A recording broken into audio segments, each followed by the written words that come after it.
وجہ سے لوگ آپ صلی اللہ علیہ وسلم کے مخالف بن گئے۔ اب ظاہر بات ہے مخالفت میں باتیں بھی چلتی ہیں، بعض اوقات لڑائی جھگڑے تک بھی کام آ جاتا ہے۔ اگر لڑائی ہو جائے تو اللہ نے فرمایا جہاد کرنا بھی پڑے تو پیچھے نہیں ہٹنا، اللہ سے مدد مانگنی ہے اور اللہ کی راہ میں جہاد بھی کرنا ہے۔ اور بعض اوقات جہاد میں بندہ شہید بھی ہو جاتا ہے، اب اس کے بھی اللہ نے احکام بیان کر دیے، فرمائے شہادت سے نہیں ڈرنا، ایک دنیا والی زندگی ہے، ایک جنت والی زندگی ہے۔ دنیا والی زندگی سے جنت والی زندگی وہ تو اصل زندگی ہے، باقی مصائب آتے رہیں گے، اس کی پرواہ نہیں کرنی۔ پہلے ترجمہ دیکھے، میں نے ربط بیان کر دیا۔ یا ایھا الذین، اب قبلے کا مسئلہ اٹھ کھڑا ہوا، اختلاف بڑھ گیا، اب اس میں دشمنوں کی باتیں سننی پڑتی ہیں تو صبر کی کیا ہوتی ہے؟ ضرورت۔ یا ایھا الذین، نیچے لکھا ہے سوم، تعلیم صبر۔ اللہ نے فرمایا صبر کرو، ڈٹ جاؤ، پکے ہو جاؤ۔ اے ایمان والو، استعینوا، مدد چاہو تم، بالصبر، صبر کے ساتھ، والصلاۃ، نماز کے ساتھ۔ اس کا میں پیچھے مطلب بتا آیا ہوں کہ جب کوئی پریشانی آ جائے، مصیبت آ جائے، مقابلہ، صبر کرنا ہے، صبر سے مدد لو۔ کیا مطلب؟ تم صبر کرو گے اللہ تمہاری مدد کرے گا، تم نماز پڑھو گے اللہ تمہاری مدد کرے گا۔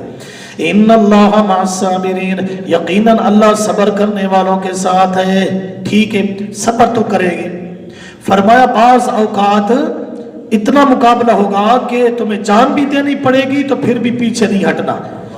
وَلَا تَقُولُوا، صبر کا اعلیٰ قسم، اور نہ کہو تم، لِمَن يُقْتَلُ، وسط اس بندے کے جو قتل کر دیا جائے، فی سبیل اللہ، اللہ کی راہ میں، اموات، اس کا معنی نیچے لکھا ہوا ہے،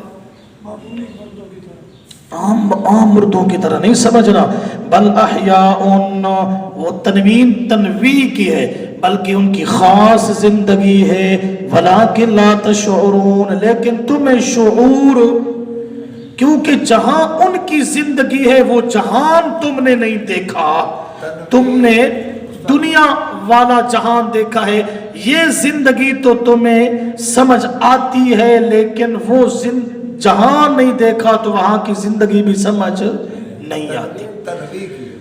تنویع، ہاں تنویع۔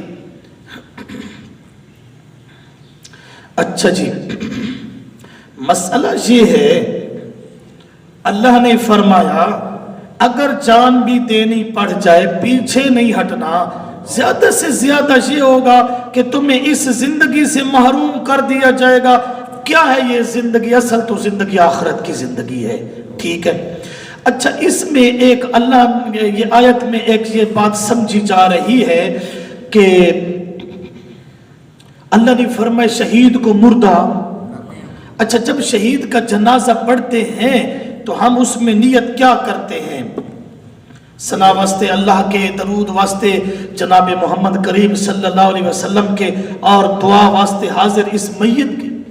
میت کہتے ہیں یا نہیں کہتے؟ اللہ نے تو منع کر دیا۔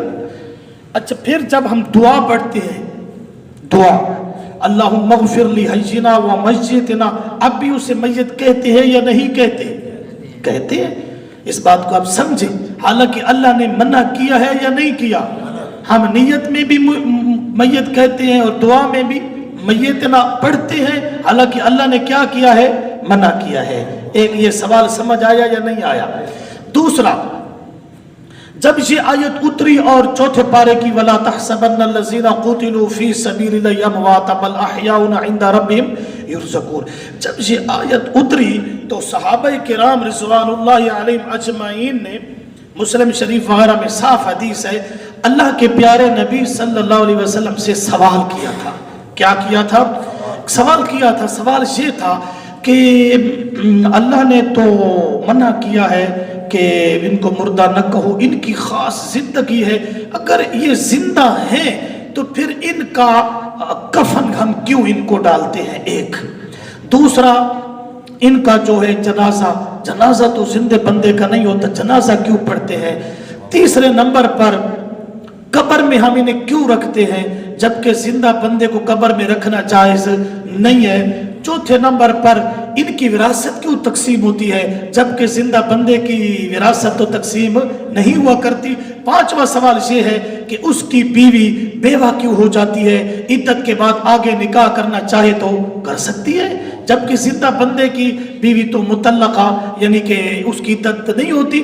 اچھا، اور چھٹا سوال یہ تھا کہ شہید کے جو بچے وہ یتیم کیوں ہو جاتے ہیں، ان پر یتیموں والے احکام کیوں جاری ہوتے ہیں جبکہ شہید زندہ ہے؟ یہ ایک سوال کیا تھا۔ تو اللہ کے پیارے نبی صلی اللہ علیہ وسلم نے آگے اس کا جواب دیا تھا۔ وہ جواب یہ دیا تھا کہ تم نے جو زندگی سمجھی ہے وہ زندگی نہیں ہے، تم نے بدن والی زندگی سمجھی ہے، جبکہ بدن والی زندگی ان کی نہیں ہے بلکہ آخرت اور جنت والی زندگی ہے۔ اب تھوڑا سا اس بات کو سمجھنا، پہلا جو سوال تھا وہ آپ کو سمجھ آیا تھا کہ اللہ نے کہا مردہ نہیں کہنا، اور ہم تو کہتے ہیں دعا میں بھی اور نیت میں بھی۔ اس کا جواب آپ سمجھے، حضرت اشرف علی تھانوی رحمہ اللہ نے اور حضرت مفتی محمد شفیع صاحب رحمہ اللہ نے معرف القرآن میں لکھا ہے کہ یہ معمولی زندگی نہیں، لیکن یہ کہنا کہ وہ مر گیا ہے یہ صحیح ہے، لیکن عام مردوں کی طرح نہیں، بلکہ اللہ تعالیٰ نے ان کو دوسرے مردوں سے ایک ممتاز زندگی عطا فرمائی ہے جس کا تمہیں شعور نہیں۔ اس آیت میں اللہ تعالیٰ نے شہداء کو ایک خاص زندگی عطا فرمائی۔ کیا اس کا مطلب ہے؟ اس کا مطلب یہ ہے اللہ نے جو کہا نا کہ ان کو مردہ نہ کہو، اس کا مطلب ہے ان کو عام مردوں کے برابر نہ سمجھو، عام مردوں کے برابر نہ سمجھو، ٹھیک ہے؟ ایک عام مردہ ہوتا ہے، ایک عام بندہ فوت ہو جاتا ہے اور ایک شہید فوت ہو جاتا ہے، دونوں کو برابر نہ سمجھو۔ مردہ کہہ سکتے ہیں لیکن سمجھنا برابر نہیں ہے۔ اچھا جی، وَلَا تَحْسَبَنَّ الَّذِينَ قُتِلُوا فِي سَبِيلِ اللَّهِ أَمْوَاتًا بَلْ أَحْيَاءٌ عِندَ رَبِّهِمْ يُرْزَقُونَ، سورہ آل عمران کی آیت نمبر 169۔ نہ گمان کرنا ان لوگوں کو جو مقتول ہوئے اللہ تعالیٰ کی راہ میں مردہ بلکہ زندہ ہے، اپنے رب کے پاس وہ رزق دیے جاتے ہیں۔ یہ گمان ان کو مردہ نہ کہو اور دل سے ان کو مردہ نہ کہو اور زبان سے ان کو مردہ نہ کہو۔ یہاں اشکال وارد ہوتا ہے کہ وہ مقتول اس کو کہتے ہیں جس کی روح جسم سے نکل جائے۔ جب روح جسم سے نکل گئی اس کے بعد اللہ فرماتے ہیں کہ یہ مردے نہیں، ان کو مردہ بھی نہ کہو اور ان کو مردہ گمان بھی نہ کرو۔ پھر ہم ان کو دفن کیوں کرتے ہیں؟ جب مردے نہیں ان کا جنازہ کیوں پڑھتے ہیں؟ زندہ کا جنازہ نہیں پڑھا جاتا، اس کے بعد وہ آتے جاتے نہیں، ہمارے ساتھ باتیں نہیں کرتے، کسی مشورہ کی جگہ میں نہیں آتے، اس کی بیوی نکاح کر لیتی ہے، اس کے بچے یتیم ہو جاتے ہیں، اس کی جائیداد تقسیم ہو جاتی ہے۔ سب احکام ہم ان کے ساتھ مردوں والے کرتے ہیں، پھر زندہ کس بات کے؟ جو میں نے آپ کو سوال بتایا، یہ حدیث کی کتابوں میں یہ بات موجود ہے اور اہم تفاسیر کی کتابوں میں بھی یہ بات موجود ہے۔